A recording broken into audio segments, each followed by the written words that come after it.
Hey guys, my name is Matthew Samimi. I run a cold lead generation consulting business in which we help our clients put in place the mechanics, the systems, the processes, the copywriting for them to generate more sales calls and onboard new clients and generate more revenue overall.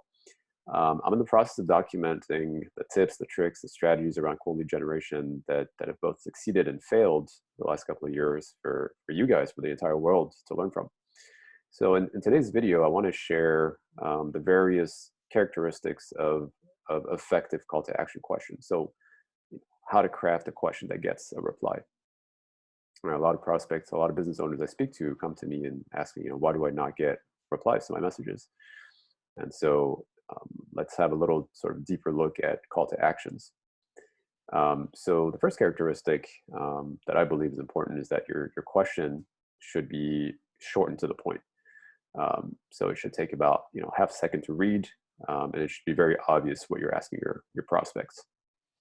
The second characteristic is that it should be an easy question to answer. So make it very easy for these strangers to answer you. Don't make it hard. Make it easy. Third characteristic is I recommend always phrasing your call to action questions as yes/no type questions. So a yes/no question is a question whose answer is either yes or no. Again, making it very easy for them. It takes about half a second to write out yes or no, and essentially you want to lower the barrier to reply. You wouldn't want to make it difficult by asking, what are your thoughts? What's your opinion? The next one, number 4, is your call to action.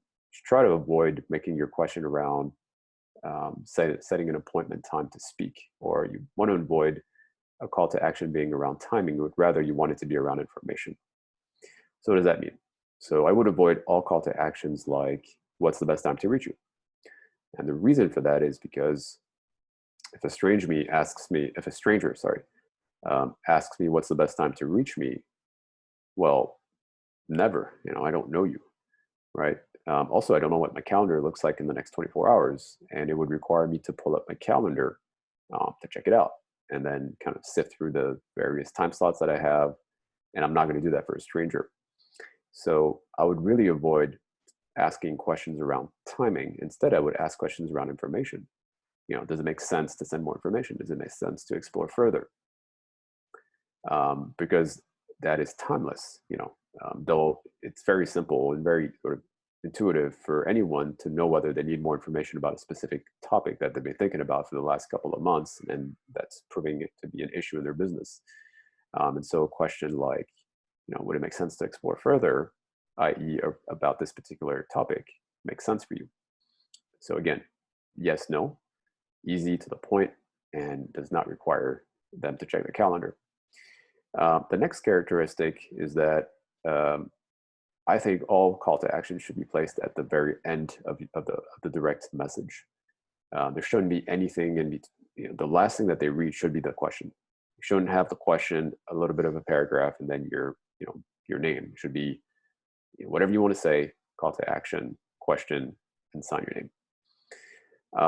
And then the last tip, which is number 6, which is really more of a bonus tip, is I like to craft all my call to action questions as negative questions using an FBI technique. Posted a video about this earlier. I'll link to it here. But as an example, the common question, would you be interested? I would reframe that as, would you be opposed to? And the reason for that is saying no is always easier than saying yes.